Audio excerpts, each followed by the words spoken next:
경기 화성 동탄 신도시의 한 오피스텔입니다. 가정폭력을 피해 집을 빠져나온 30대 여성은 지인의 오피스텔에 지난 3월부터 머물렀습니다. 지난해 9월과 올해 2월, 지난 3월까지 3차례 가정폭력을 신고하고 사실혼 관계인 남성을 피하려 한 겁니다. 하지만 남성은 오피스텔 주소를 알아내 여성을 납치했습니다. 지난 12일 오전 7시 오피스텔을 찾아가 공동현관문 비밀번호를 누르고 건물 안으로 들어갔습니다. 오전 10시 19분쯤 문 밖을 나선 여성을 제압해 렌터카에 강제로 태웠습니다.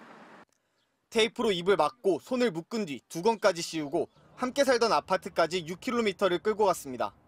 오전 10시 41분 여성이 차에서 내려 달아나자 뒷조차가 아파트 통행로에서 여성에게 흉기를 휘둘러 살해한 뒤 남성도 목숨을 끊었습니다. 살해된 여성은 지난달 4일에도 남성을 폭행, 강요 등의 혐의로 고소했고 지난달 17일엔 1년간의 피해 사례를 녹음한 녹취록 등 600장 분량의 자료를 제출하며 남성을 구속 수사해달라고 강력하게 요청했던 것으로 드러났습니다. 그런데도 경찰은 10여일 넘게 관련 서류도 만들지 않은 것으로 확인됐습니다.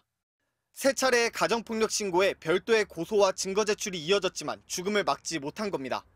경기 화성 동탄경찰서는 내부적으로 구속영장 신청이 필요하다고 보고 검토하고 있었다면서 자료가 600장이 넘어 살펴볼 시간이 필요했다고 해명했습니다. 또 피해자가 고소한 이후 매주 안전 여부를 전화로 확인했다고 말했습니다. 경기 남부경찰청은 화성 동탄서의 조치가 문제가 있다고 보고 수사 감찰에 착수했습니다. MBC 뉴스 백수입니다. 아파트 입구로 경찰차가 연이어 들어갑니다. 오늘 오전 10시 42분 경기도 화성 동탄 신도시의 한 아파트에서 여성이 흉기에 찔려 쓰러졌다는 신고가 접수됐습니다.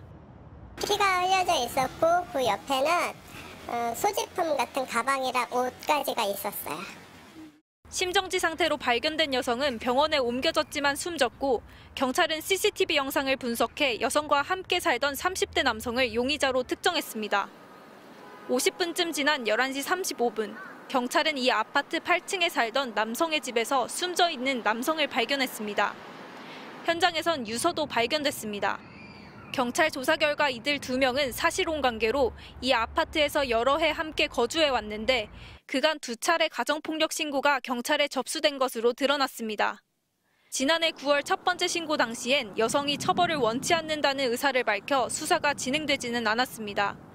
하지만 올해 3월 2번째 신고 이후 경찰은 가해 남성에게 접근 금지 및 통신 금지 조치를 하고 피해 여성에겐 스마트워치를 지급했습니다. 피해 여성은 이때 남성의 아파트에서 나와 주변으로 거처를 옮겼는데 왜 다시 남성의 아파트를 찾았는지는 확인되지 않았습니다. 버튼을 누르면 현재 위치를 경찰에 알리는 스마트워치도 피해자에게 지급됐지만 누르지 못한 걸로 추정됩니다.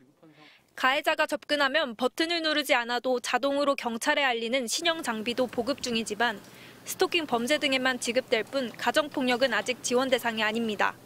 경찰은 2사람의 휴대전화를 분석해 자세한 경위를 조사하고 있으며 시신을 국립과학수사연구원에 보내 부검하기로 했습니다. MBC 뉴스 도윤선입니다.